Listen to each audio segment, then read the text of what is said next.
how I've actually managed to save like $22,000 a month now. Welcome to your Consulting Business Podcast. My name's Russell Pearson, and this is episode number 23. Today we're going to be talking about how to reduce your expenses as a business consultant. And really we're going to talk a little bit about my journey from an agency owner through the consulting space to educational programs and all the good things that we do. But how I was able to increase my profit margins really out of sight, simply through the process of moving to a consulting model, and how you as a consultant can actually continue to reduce those expenses further and increase your profits.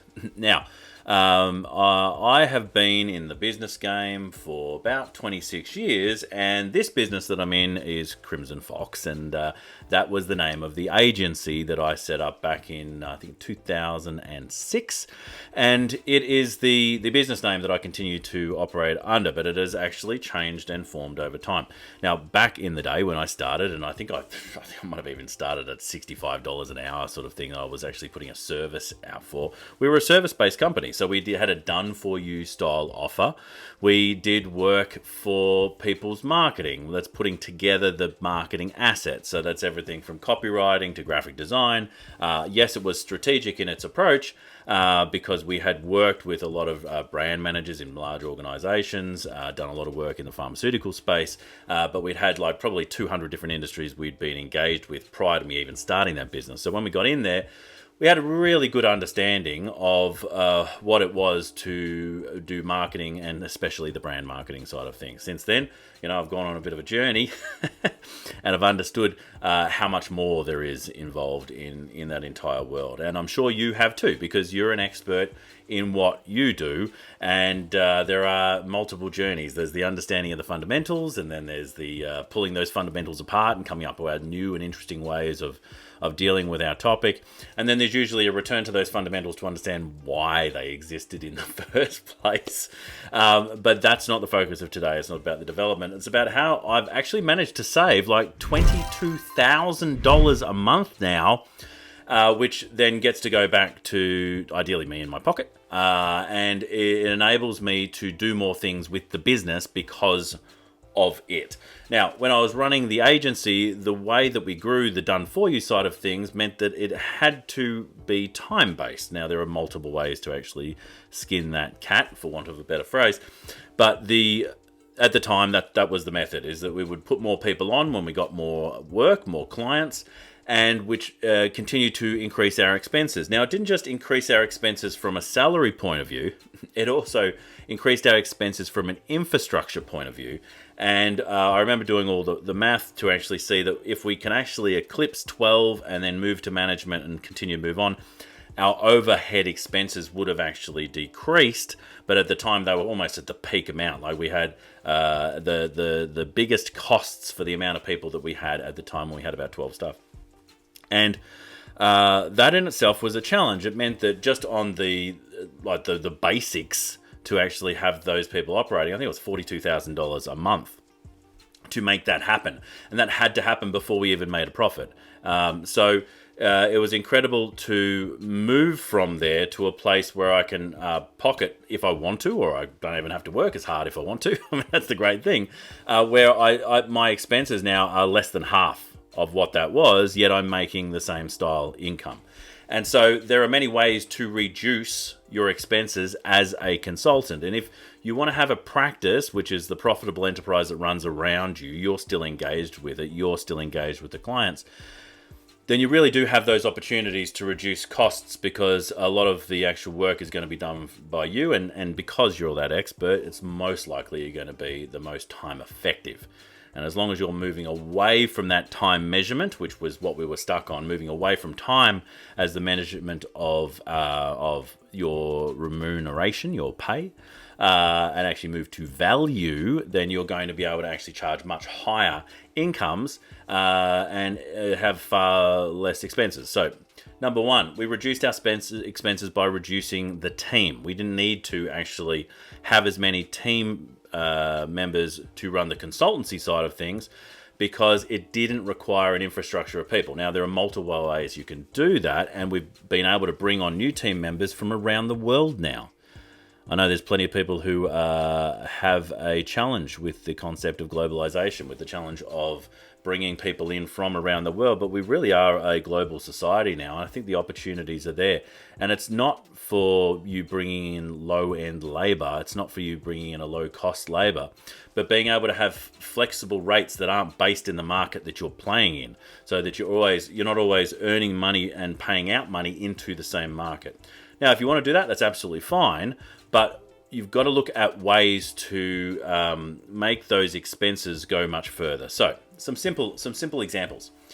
Software is a large part of a consultant's toolkit, in different areas, different expertise. Are there ways where you can have multiple licenses rather than a set cost per license? Or on the flip side, is it better for you to have a per license cost on that software versus a bigger package? Now, that's one of the areas where we're able to save quite a bit of money in the business, is we're able to get multiple licenses for less cost, which meant that our software did not add up the same as every single team member that we added on. It didn't multiply every time we added those team members. Now, that's a second way. So reduce, obviously, the team. That's an obvious one. Through the process of increasing value or pricing things on value rather than time. The second is software and resources like software. Are you able to get multiple people to use less resources? All right, that's a fairly straightforward one as well. The other one, which I certainly wasn't aware of at the time, but the great outcome of something like COVID and lockdowns and government support, it made me aware of what support opportunities there are. And so here in Australia, and I know in other places around the world, there are some great resources that either local government, state government, or even federal government are making available to you, where you can either get money back from things that you've already spent, or actually get funding for programs you're going to be putting in place, which enables you to actually have funding for those expenses. So one of the pieces that we put together was a program that we're initiating out into the general public. It was a piece of marketing really for us, which was to engage people who wanted what we've got, teach them something, and then for those who wanted to go deeper, we would actually help them become clients. That was funded by a local government initiative, and they gave us several $1,000s to pay for the expenses of initiating that project.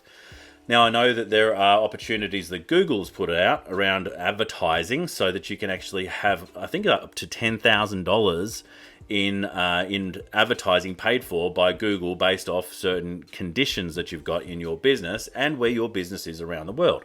So I guess my point here is start becoming aware of other funding resources that's not just client funded, because you may actually find opportunities for state, federal, local government, other initiatives, other sponsorships even, to pay for the expenses in initiating some of the work that you're doing. The other great thing now that we've got is artificial intelligence, which is speeding up some of the activities. It's doing some of the things that we would normally outsource. It's reviewing drafts on things. It's cleaning up grammar and spelling, and we've got so many different opportunities for that. Transcriptions, recordings. Can we value add to actually add more value for the client? In other words, we may do a training piece, or we may do a strategic engagement. We can now record it, we can transcribe it, we can now package all those additional resources up at almost zero cost. And being able to do that is high value for the client and very low on expenses for us. So in essence, really what I'm talking about and what I'd love you to get out of today is that consulting itself is one of the most cost-effective forms of business. You have very low overheads, and traditionally in either a product-based business or a done-for-you service-based business, there tends to be this average of however much you want to earn, you kind of need to earn 3 times that in the business to take that amount of money home. So let's say that your business is earning $300,000, you'll tend to take about $100,000 home because of those extended and increased expenses. But when it comes to consulting, you can be taking home 100% and even more based off, not 100%, 50%. So 1 in 2 time. So let's say that we're earning 300, we can take home 150. Now these are just averages, and you may actually be taking home much more than that. And that means that you're already looking at those expenses. But if you are a consultancy, and you don't have huge resources of team, and you do not have resources on product, then you should be at the very least being able to take 50% of your income to yourself as profit or as income, as a salary. And it just gives you so many more opportunities to create not only a business that continues to thrive and is sustainable, but is actually a really nice lifestyle business where you have the opportunity of potentially working 4 days and still earning the same, and sometimes even more because the value of your time goes up, even more income. So consulting, an amazing business to be in, an amazing model to use. It's incredibly profitable, and it enables you to reduce some of your costs. So just to quickly go over them, we can reduce the amount of team, we can reduce the amount of software and infrastructure, and potentially there are ways we can get multiple licenses if we're using people internationally.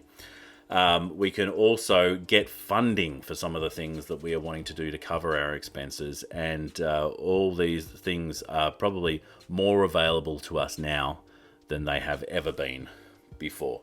Now, if you're interested in becoming a consultant and you're not sure what your next steps are to move from an agency model or to move from a service model to have a more of a consulting model, I'd be more than happy to speak to you individually about that. Do reach out to me and we'll have a chat. If you are looking to just get more resources about what we've got here in the podcast, you can go to businessconsultingpodcast.com. We've got some episodes there and some downloadable resources that you can have as well. If you're not part of the Future Proof Business Group, there is a very cool one over on Facebook. That's a business community that we run. I invite you to be part of that. So look for Future Proof Business Group on Facebook. And if you're not already subscribed to either the YouTube channel where you're watching this or the audio podcast where you're listening to this, please hit the subscribe button because we would love to be speaking to you in further episodes. Until next time, my name is Russell Pearson. Stay passionate, and I'll catch you on the next one. Bye for now. Thank you for joining us on Your Consulting Business Podcast. Make sure to click the subscribe button for future updates, and also make sure to go to consultingbusinesspodcast.com for goodies made especially for you by yours truly. I will see you on the site.